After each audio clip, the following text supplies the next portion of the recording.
Bienvenidos a todos los preciados oyentes, en especial saludos cordiales a la estimada profesora Constanza López Radrigán. Para hablar de la construcción de la sexualidad, es posible afirmar que las definiciones de género y sexualidad son construcciones sociales que marcan nuestro cuerpo. Esto quiere decir que nos señalan o no lo que podemos hacer respecto a lo permitido.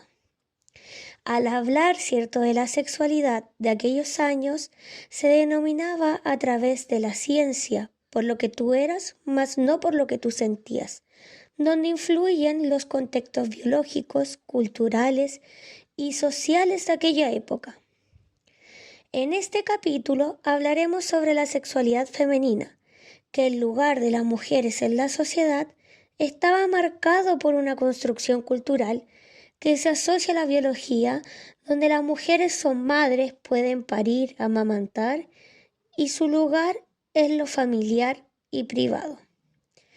¿Cómo es abordado esta conceptualización en el siglo pasado y a qué nos enfrentamos el día de hoy con la evolución de la sexualidad femenina? Validando, las diferencias y diversidad sexual a la que nos enfrentamos como sociedad, respetando al otro objetivamente con una mirada de integración, libertad de expresión de las propias vidas. Como pueden observar, presentamos frases cliché como lo son: así nunca vas a conseguir marido, calladita te ves más bonita, esas cosas son de hombres. ¿Y el novio? ¿Para cuándo? Fue su culpa por vestirse así. ¿Y cuándo el hijo? Conduce mal, seguro mujer. Los hombres son más racionales y las mujeres son más emocionales. Déjala, no la pesques, si está loca. Seguro está en sus días.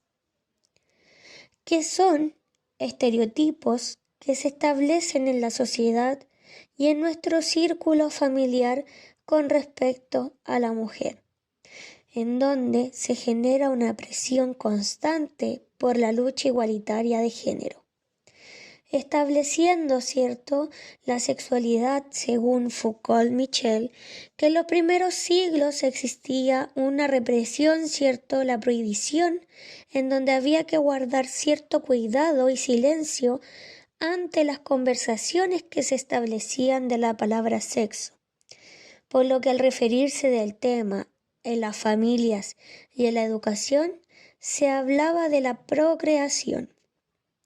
Se puede concluir que la sexualidad era o sigue siendo en ocasiones un tema tabú para entablar una conversación, ya que se establece una relación de vergüenza, de invasión personal de la opinión del otro en la construcción de este tema, enfatizando a que cada uno lo debate de manera individual o también cómo percibirlo de manera colectiva.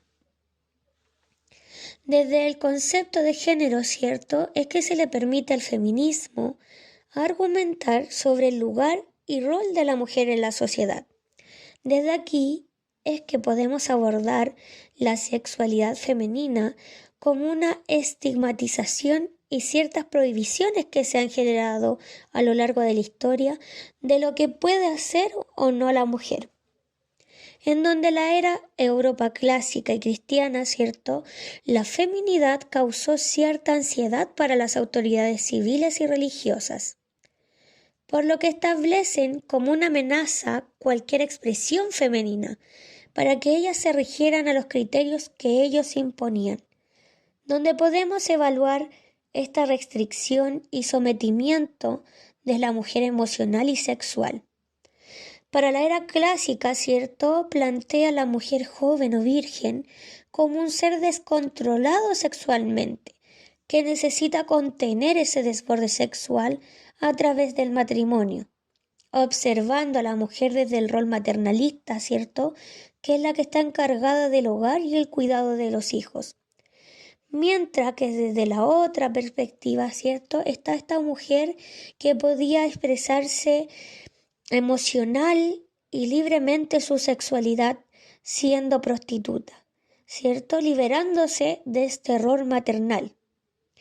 Además, tenemos desde la otra vereda que existía esta prohibición sexual del mismo sexo o la penetración fuera del matrimonio, por lo que podía castigarse con el grado máximo que era la muerte, con el objetivo, cierto, de la era cristiana, velar por la contención sexual de la mujer, porque creían el modelo de sexo único, ya que el aumento de la temperatura corporal de la mujer a sus creencias podía hacer florecer los genitales masculinos que se encontraban en el interior del cuerpo. Es por esto, ¿cierto?, que nace esta problemática de diferenciación sexual y de género entre el hombre y la mujer, donde el hombre actúa con el rol desde el patriarcado, ¿cierto?, empoderamiento y sostenedor del hogar, mientras que la mujer se ve como un objeto sexual, reproductor, ¿cierto?, encargada de los quehaceres del hogar. Es por esto que nacen los movimientos donde las mujeres debaten al sistema su incorporación dentro de la legislación, exigiendo una libre expresión y movimiento de acuerdo con cada una de sus culturas y conocimientos, dejando a un lado los roles dictaminados por la sociedad, los estereotipos y los prejuicios basados en el género y sexualidad, fortaleciendo, ¿cierto?, en ellas el ser femenino para acceder al sistema y ser contempladas con equidad. En donde nacen, ¿cierto?, estos movimientos feministas que desde sus inicios, ¿verdad?, en los años 70 y 80, el objetivo era profundizar una radical percepción en relación con el imaginario sexual de la mujer, respecto al cuerpo y al placer sexual. Por un lado está la ola del feminismo del siglo XX, que luchó por una igualdad y derecho a voto, también una mayor demanda de representación femenina al mercado laboral, contemplando la revolución sexual y contracultural, además del activismo lésbico y la homosexualidad. A través de esto tienen una mayor autonomía sexual a lo que les restringe, ¿cierto?, la sociedad, que las identifica con esta anulación de la ciencia de ser mujer. Retomando que a pesar de esta revolución, ¿cierto?, la visión sexual de la primera ola del feminismo era profundamente maternalista. Transformándose estos movimientos en la bandera de lucha, ¿cierto?, para los siguientes movimientos que se expresan a través de estas ciertas referencias que enfatiza el feminismo, siendo este un movimiento referente para la evolución de la diversidad sexual que abordamos hoy en día. Retomando esta bandera de lucha, ¿cierto?, para contemplar la interseccionalidad que nace a partir de estas manifestaciones feministas para construir estas relaciones de poder entre los géneros a pesar de las diferencias que se tengan. A continuación, profundizaremos el contenido teórico e histórico de la ola del feminismo, de su creación, favoreciendo el empoderamiento femenino que se ha generado como una lucha constante para velar la igualdad de derechos, de este idealismo que se crea en base a la mujer y los roles que debe cumplir que les impone la sociedad y el contexto cultural. Durante la dictadura, las feministas se vuelven a unir para hacer frente a la violación de derechos humanos y a las políticas neoliberales. Desde este nuevo centro comienzan a producir conocimientos y a sentar las bases del nuevo movimiento feminista que perdura hasta el hoy. La primera aconteció en los años 40, cuando diversas organizaciones de la mujer se unieron para obtener el sufragio femenino. Una vez alcanzado el objetivo, en 1949, y puesto en práctica por primera vez en la elección presidencial de 1952, el movimiento se desintegró. Por una parte, dejó de existir el factor que aglutinaba a instituciones femeninas disímiles. Por otra, aquellas organizaciones que convocaban a mujeres de izquierda se malograron con la persecución al Partido Comunista por el gobierno de Gabriel González Videla. Así fue como el Menche, una de las organizaciones más potentes, se disolvió tras la pérdida de un alto componente de sus socias, que debido a pasar a la clandestinidad. Luego de 3 décadas en retirada, el movimiento feminista retornó a fines de los años 70, gatillado por el contexto político dictatorial que imperaba desde 1973. La recuperación de la democracia fue el propósito de la acción mancomunada de organizaciones femeninas. Nuevamente, el fenómeno respondió a una demanda política y a la iniciativa de mujeres de izquierda. Los inicios del movimiento datan del comienzo del régimen militar, con la formación de grupos dedicados a defender los derechos humanos o a pelear las crisis subsistencia que aguzaban las reformas neoliberales del gobierno. Hacia 1980 constituiría una inflexión profundamente radical en relación al imaginario sexual de las mujeres respecto al cuerpo y al placer sexual. La aparición de la píldora anticonceptiva, la reproducción sexual y contracultural, el activismo lésbico y homosexual, la lucha por la igualdad y la incorporación de la mujer al mercado laboral tiene como consecuencia una mayor autonomía sexual de la mujer en cuanto a las restricciones de la sociedad patriarcal.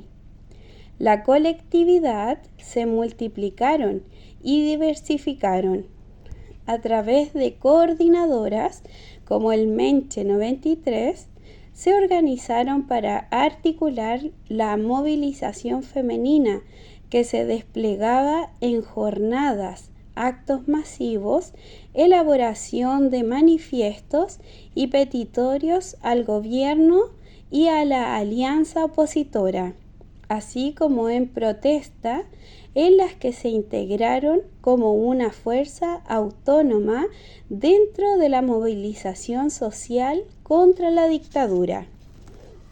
El feminismo permeó las organizaciones, aunque muchas de ellas no estaban totalmente de acuerdo, y emergen dos corrientes con posturas dispares. La primera de ellas, llamada feminismo radical, se opone a la pornografía, la prostitución y todo tipo de trabajo sexual, ya que todo esto promueve la violencia contra la mujer, dando énfasis en una sexualidad donde prime la cercanía afectiva.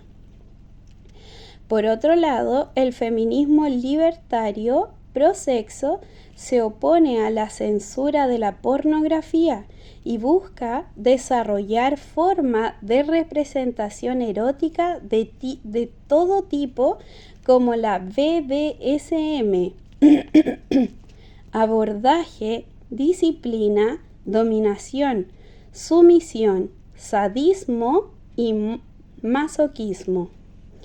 Esta busca una recuperación del erotismo femenino por fuera de las relaciones románticas afectivas. El proceso de toma de conciencia fue estimulado por la influencia del movimiento internacional de la mujer y por organizaciones que analizaban la subordinación femenina desde las ciencias sociales y la perspectiva de la mujer. La virtud de estas instituciones, entre las cuales destacó el Círculo de Estudios de la Mujer, fue reforzar la legitimidad del movimiento mediante la de conocimiento. Por ejemplo, hasta entonces no existían investigaciones que construyeran la historia de las mujeres en el país, que rescataran su contribución a la economía, a las luchas emprendidas para alcanzar el derecho a voto. El trabajo intelectual y el activismo generaron que el movimiento feminista, como se denominó la movilización, asumiera una postura propia en la lucha por el regreso a la democracia. Esta abordaba demandas específicas de las mujeres, dirigidas a acabar con la discriminación de género. Asimismo, denunciaba el autoritarismo en el mundo privado, realidad que se tradujo en la consigna "Democracia en el país y en la casa", un ícono del movimiento. La segunda ola feminista mantuvo su unidad durante la dictadura a pesar de los conflictos internos, usualmente referidos a las estrategias a seguir. Las discrepancias entre feministas y políticas fueron el más controversial y se acrecentó en la última etapa del régimen militar. Esta división acentuaría el declive que sufrió el movimiento al restaurarse la democracia. Sin embargo, de este movimiento surgieron diversas instituciones cuyo enfoque fue la lucha por la igualdad de género y el trabajo con las mujeres, siendo uno de los más relevantes en el Instituto de la Mujer. Los movimientos feministas y de mujeres a lo largo de la historia han sido clave para el reconocimiento y la expansión de derechos sociales, políticos y económicos de las mismas, trayendo consigo la importancia de introducir las diferencias de género en la construcción del Estado. El desafío principal que dichos movimientos han buscado abordar concierne a la conquista y garantía de derechos para las mujeres en igualdad de condiciones que sus pares hombres, y en que sin mujeres no hay democracia. Gracias a sus largas luchas de las mujeres y feministas, a lo largo del tiempo han obtenido grandes beneficios, como por ejemplo el acceso a la educación superior, trabajos remunerados, derecho a voto, participación política y la necesidad de universidades no sexistas, entre otros. A través de este trabajo y esta asignatura que nos enseñó e inculcó las verdaderas razones de los diversos movimientos de nuestro país, en donde nos explica las verdaderas razones de las convocatorias. El feminismo no excluye, sino que incluye a los hombres y los exhorta a un cambio de relaciones de equidad y propone un nuevo orden social, político, económico y eclesial beneficioso para hombres y mujeres por igual, fundamentando en la armonía y nunca en el dominio o imposición violenta.